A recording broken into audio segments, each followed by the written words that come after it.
Kia ora, I'm Richard Martin, in for Chelsea Daniels, and this is The Front Page, a daily podcast presented by the New Zealand Herald. Finance Minister Nicola Willis fronted a press conference on Sunday complete with a black dossier labelled Labour's Hidden Bill, accusing the opposition of leaving an $18 billion funding gap in its plans. Now, since then, independent economists have also questioned Labour's figures around their recently announced fair cap policy, saying the numbers don't quite stack up. Labour says that this attack is a distraction, while National has said that voters deserve answers. But now, beyond the numbers themselves, does this tell us something about how both major parties plan to fight this election campaign? Today on The Front Page, New Zealand Herald senior correspondent Katie Bradford joins us to unpack the battle over Labour's alleged hidden costs and what it reveals about the state of election 2026. So, let's start with the basics. What exactly was Nicola Willis accusing Labour of on Sunday? Well, she came out with a document titled The Hidden Bill. She's gone through the policies that Labour has released and the ones they've made promises and said, you're spending too much. You can't afford the promises that you've already made. She has listed those in a document. My feeling is that she probably had that waiting ready to go for when Labour announced their first policy post the budget, which was the transport cap policy, costed at $65 million last week. National has then gone through all the other policies, and the big one, of course, is the pay equity claims that Labour strongly disagree with National cutting. That's estimated to cost $11 billion, but note Labour disagrees that could be the figure. We don't know what the figure is, though. Yeah, that 18.2 billion figure, is that like, should we be taking that at face value, or is that there might be some sort of political trickery? I think the caveat here, and Nicola Willis was very careful about, was she's calling this a yawning gap rather than a fiscal hole. Yeah. And so we've heard a lot about fiscal holes in the past few elections. The yawning gap is saying, hey, look, here's some figures. Here's what you have said you are going to do. Here's how much it costs.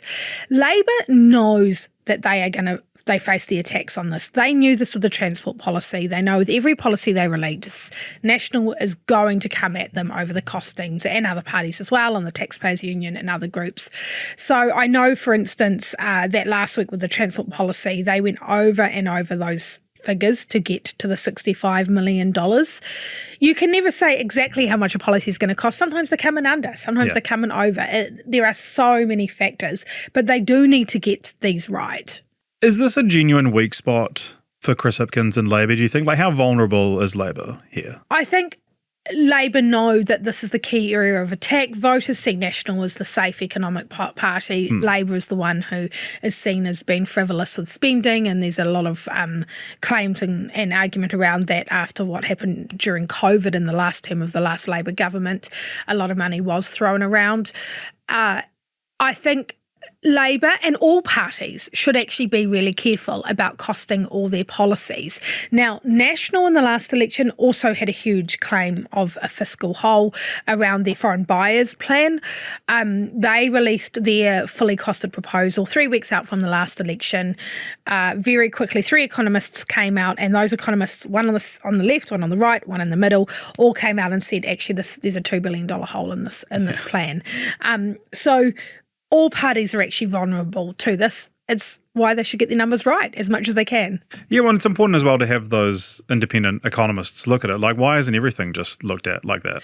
It costs the parties money. Now, the story has moved on this week because this morning Radio New Zealand did some work with 2 economists, Brad Olsen from Infometrics, Sam Warburton, to have a look at Labour's numbers, and they say Labour's numbers are wrong. They estimate that the more realistic figure of that transport policy is not 65 million, but between 91 million and 112 million. Note, that is not as high as Nationals say the transport policy would be, but it is higher than Labor says it would be. They say that basically Labor missed one key document that outlined some transport figures, which means it will cost more. Chris Hipkins has come back out and said actually part of the increase that those economists have claimed is due to an increase in patronage. That would actually help with revenue, which that revenue goes to the local government providers, to Auckland Transport, for instance. But as part of this policy, Labor would be negotiating with those providers about how much their rebates would be. So it's quite complicated, and I'm not going to pretend to understand the ins and outs of every dollar here. But the argument there is that you have had independent economists look at that policy and question those figures. You could say, well, why doesn't every party go out and do this themselves? It costs some money. And when you're in opposition in particular, you don't have that money to spare. They have to make a call. I would think with bigger policies, they're more likely to go out then and try and get those independent economists to actually do it. So, but other countries have like an independent office that does this, right? Yeah, and that's where we get to, and we see calls again. Now, in 2022, Nicola Willis actually wrote to then Finance Minister Grant Robertson. She was opposition finance spokesperson and said to Grant Robertson, we need a parliamentary budget office. Labor agree. In 2023, we saw those claims of Nationals' fiscal hole. Again, we've had Greens, Labor, others all say we'd like a parliamentary budget office. In fact, Nicola Willis was asked and replied on Sunday as Nationals' finance spokesperson, not finance minister, and saying yes, she would like that idea to be looked at. The problem is New Zealand First and National disagree with that. Now, they say there's enough bureaucracy as it is. It's not needed. Treasury can do that. That's not quite correct, because what a parliamentary budget office does, and actually I've been looking at the Australian version. It is an independent budget and provides independent budget and fiscal analysis. It was set up in Australia in 2012. Basically, it allows senators, MPs, political parties to go to this parliamentary budget office and say, hey, we're going to release this policy, or we've got this report into something. Can you have a look at it and see how much it would cost? Do our numbers stack up? I had a look at some recent examples. In Australia, for instance, the Greens went to the Parliamentary Budget Office around the capital gains tax policy that is in Australia and has been for a long time, and got them to do some numbers on it. The Parliamentary Budget Office then releases those numbers for everyone to see. And it is an independent advice, which is crucial, right? They also provide reports after every election for transparency reasons around the fiscal impact of various party policies, independence policies. It provides a lot more transparency than we have in New Zealand. The Treasury costs government policies. So if you're in government, Treasury says, hey, this is how much we think it's going to cost. We'll provide some analysis of it. It does not do that for individual political parties. So there is no way for Labor to go to a government department of any sort and say, how much do you think this would cost? So for them to get that independent advice, they have to go to an economist or someone and say, hey, and pay them to do it.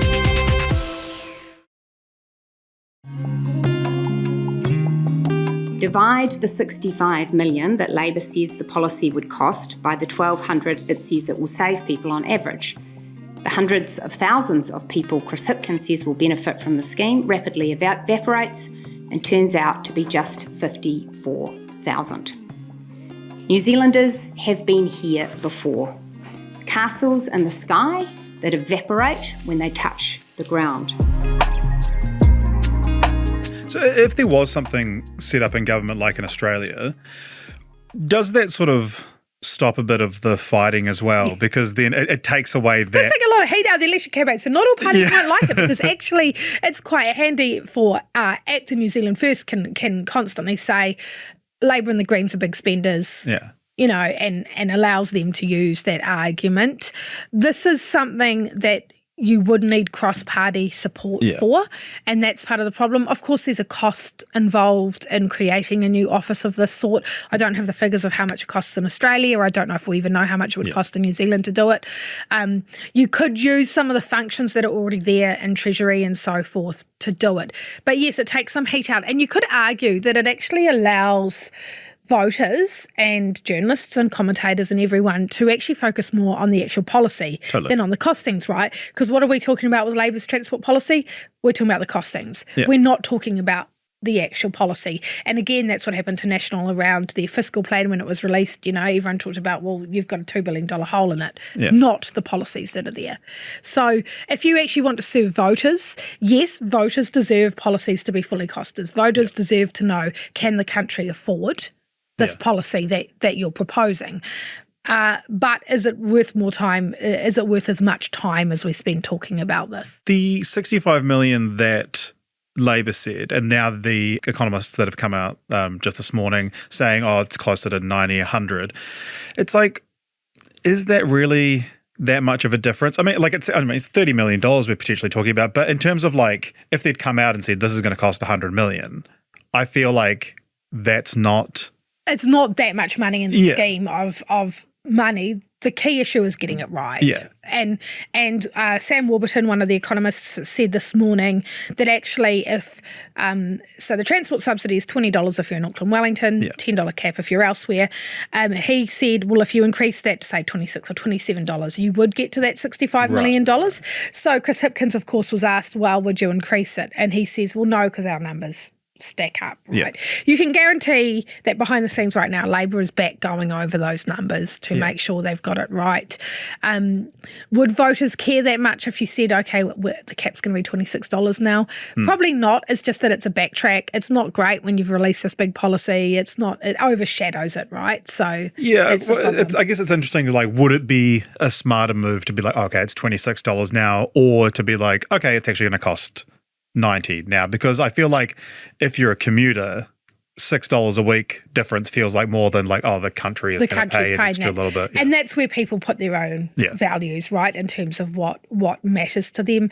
That $30 million more on this policy is $30 million more they can't spend on something else, right? Or they can, but they have to borrow more or cut somewhere else.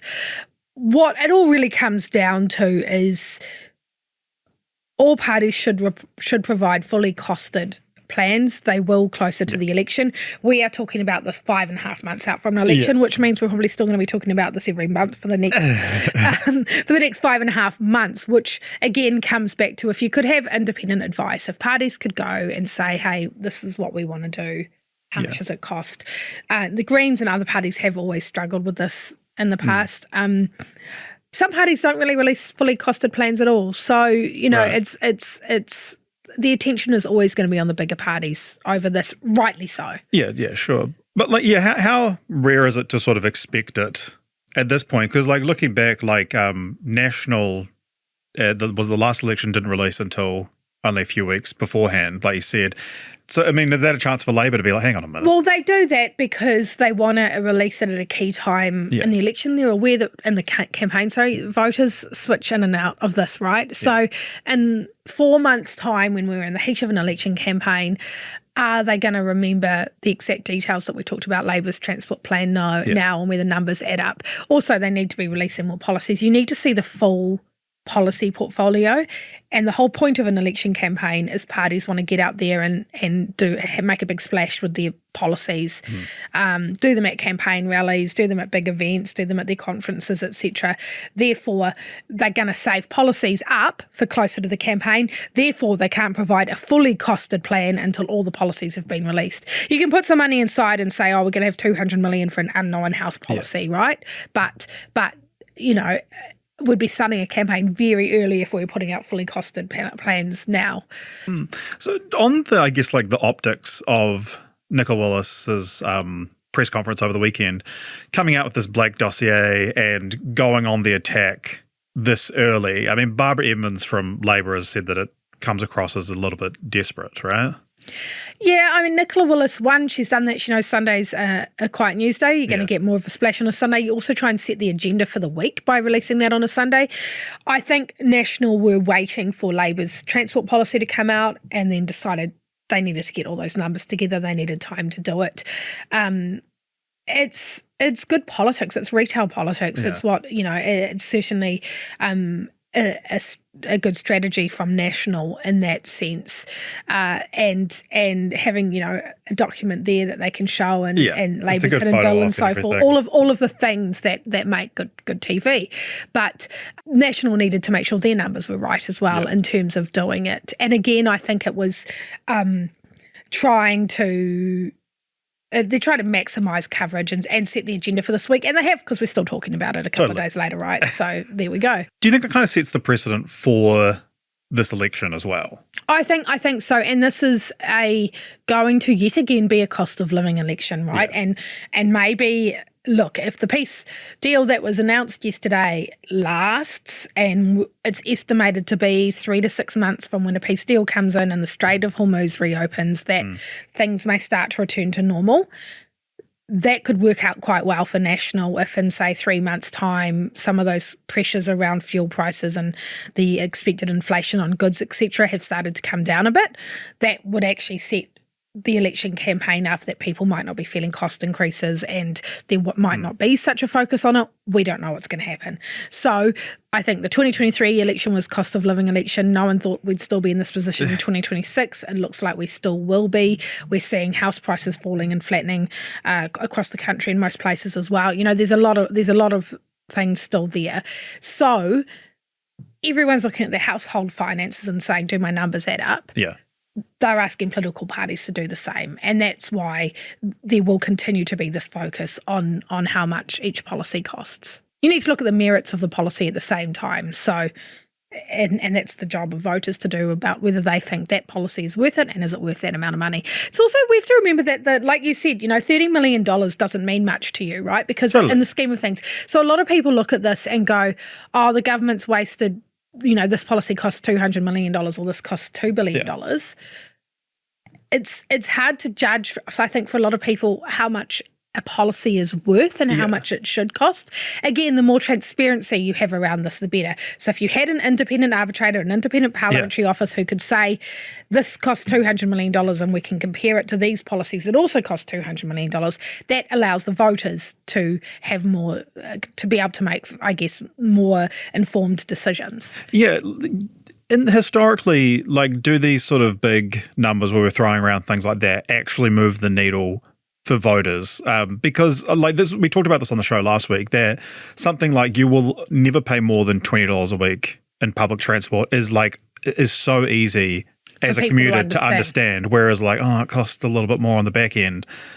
Sometimes the best policies are the simple policies. And again, that's why Labour has gone for this, right? They wanted their first big policy post-budget to be something easy to understand, something that people feel in their pockets. Again, it's not going to help everyone, because if you live in an area with no public transport, it doesn't help you. And you'll be saying, what's in this for me? But it is something that voters are likely to support, and we have seen, I think, it has been pretty popular among commuters. Is it the right thing for National to be coming out and talking about these big numbers? Because, is that actually going to resonate with voters? Well, they know that it resonates with people. With National voters. Yeah, with people who worry, or people in the middle who do worry about Labour, splashing the cash and being a bit too loose. And so National needs to retain and get back those centre voters, the ones who do go between National and Labour, or perhaps there's a bit of New Zealand First in there. So if they can show that Labour is not going to manage the economy at a time when the economy is still struggling, that's where National sees the win for them, and that's what they're targeting here, and that's what they're trying to make Labour look and like they're incompetent managers of the economy. Yeah, because it's when you spend your life working in the news and looking deeply into political stuff like this, it is kind of easy to forget that for a lot of people, each election it just comes down to, am I better off than I was last election? If I'm not, I will vote for the other team. And will I be better off in a year's time? Do I feel like I'm going to be better off in a year's time? And when we think about those big numbers, for instance, Labour used the argument, and will continue to use the argument, that the tax cuts for landlords, or the as they put it, cost $1.9 billion, right? And that was a choice by National to give the money back to there and get rid of pay equity, right? So that's about the choices. Yeah. Those are really easy arguments for Labour to use, and will continue to use on that side of it. And again, that comes to choices about where you think the money should be spent.